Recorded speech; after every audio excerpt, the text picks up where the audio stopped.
Today we are going to talk about the third cholera pandemic. But before that, let us understand what makes a disease a pandemic. Simply, it is when a particular disease spreads all around the world, affecting millions of people. There have been sporadic outbreaks of cholera throughout history. However, the cholera pandemic that struck in 1852 to 1859 was said to be the most devastating. Cholera is an infectious disease caused by a bacterium called Vibrio cholerae. It lives within warm, brackish, or estuarine waters. These are waters that are slightly more saline than fresh waters, but not so much as a sea water. The disease is not contagious from person to person, meaning a casual contact is not a risk for being infected by the disease. People contract this when they drink water that are contaminated by the bacteria or eat raw foods such as shellfish that are also contaminated by the bacteria. It takes between 12 hours to 5 days for a person to show symptoms after ingesting the contaminated food or water. Vibrio cholerae has various serogroup or strains, but only two of which has caused the global pandemic, serogroup 01 and 0139. The said strains release cholera toxins which causes the lining of the intestine to release increased amounts of water, which is why people experience an acute, which means severe and sudden, diarrheal infection and lead to a rapid loss of fluid or dehydration. The infection is often mild, sometimes even without symptoms.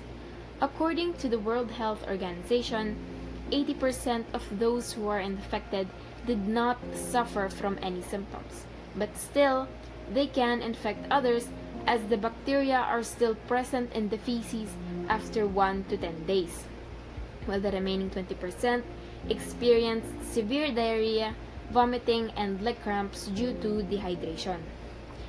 You may be wondering, could the pandemic have been avoided? Well, the answer is no. Before, there were no proper sewer systems. People dumped their wastes in cesspools, overflowing cesspools. Yes, gross. Moreover, people had no proper hygiene practices. Soaps were not yet a thing at that time. Additionally, people had no personal source of water in their homes. They had to get water from the communal pump, which they use for cooking, drinking, and washing. Unknowingly, people acquired the disease from the drinking water, which was contaminated with the wastes from a person that is infected. From their dirty hands and dirty surroundings, the infection grew. According to the National Institute of Allergy and Infectious Diseases, a single diarrheal episode of a person that is infected by the bacteria can result to the 1 million-fold increase in the Vibrio cholerae numbers in the environment. Like most diseases, cholera is common in places with poor sanitation, no hygiene practices, and no proper water treatment. It is said that it originated in India in 1852. From there, it spread through Middle East, Europe, United States, Africa, and the rest of the world. In 1854, the disease killed 24,000 people in Great Britain alone. It is considered the worst year of cholera. In the same year, John Snow, a British doctor, trailed and meticulously assessed cases at Broad Street in Soho, London. Back then, people used to believe that pandemics are brought by miasma, a theory which explains that diseases are brought by the wind. John Snow was against the theory of miasma, and he believed that cholera was a waterborne disease. Unfortunately, nobody believed him. You know nothing, Jon Snow. He studied the connection between the people who died and the Broad Street water pump. He went from house to house to interview the family of the person who died from the infection. He also tested the water from the pump and saw white flecks floating in it, which he believes to be the cause of contamination. Additionally, John Snow mapped the cases where some people were close to the water pump but did not get infected. In one case, he found out that the people working in the brewery were not infected by the disease since they drink beer. Another case not far from the brewery is the workhouse, where people there were also not infected by the disease. This is because the workhouse has their own source of water. By the time he collected all the information, he concluded that the water pump is the cause of contamination or infection within the village. As a solution, he removed the handle of the pump and the cases of cholera began to decrease. Well, you do know something, Jon Snow. Because of this, he is considered the father of epidemiology. How did the world recover from the pandemic? People learned proper hygiene. They ate food that are thoroughly cooked as the bacteria is killed in high temperatures. They drank water that are boiled or treated with iodine or salt. Some scientists created vaccines to immunize humans from the bacteria. However, after the third cholera pandemic, it struck again in 1863, and again in 1881, and again in 1899 to the early 20th century. The seventh is a current cholera pandemic, which up until today, some parts of the world are still at battle with the disease. It has affected more than 120 countries, and the less developed nations are the most devastated. Zimbabwe had an outbreak in 2008 to 2009, which inflicted 97,000 cases with 4,700 deaths. Consequently, Haiti was reported to have more than 800,000 cases and nearly 10,000 deaths since the year 2011. In recent years, Yemen has more than 1 million suspected cases of cholera and more than 2,000 death toll.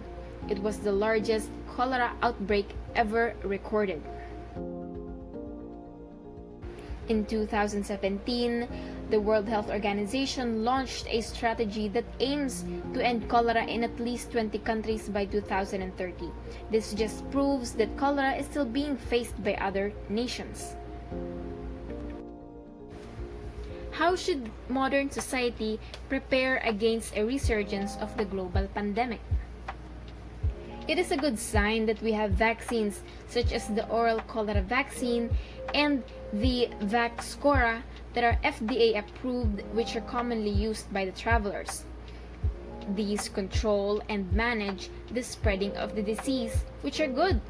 However, with the recent cases stated earlier, it doesn't really solve the problem. Instead, we must plan for long-term investments. What does this mean? If cholera is the result of inadequate access to clean water and sanitation facilities, then this is what we must focus on solving first.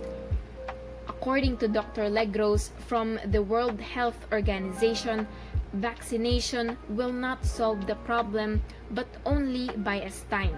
We then must consider the following that can reduce cholera outbreaks.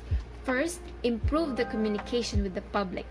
The information must reach everyone, not only those who live in more developed countries. Second, improve access to clean water. The water must be ensured that it is safe from bacteria. Next is effective sanitation facilities. Many places still lack these. People defecate on the streets and open waters, which impose a greater risk to the disease. Next is proper waste management. This ensures that wastes do not mix with stuff we eat or drink, and by implementing this, we also save the environment. Lastly, propagation of enhanced food safety and hygiene practices. The infection of a disease can be lessened when we practice proper hygiene. This also eliminates the contamination of our food.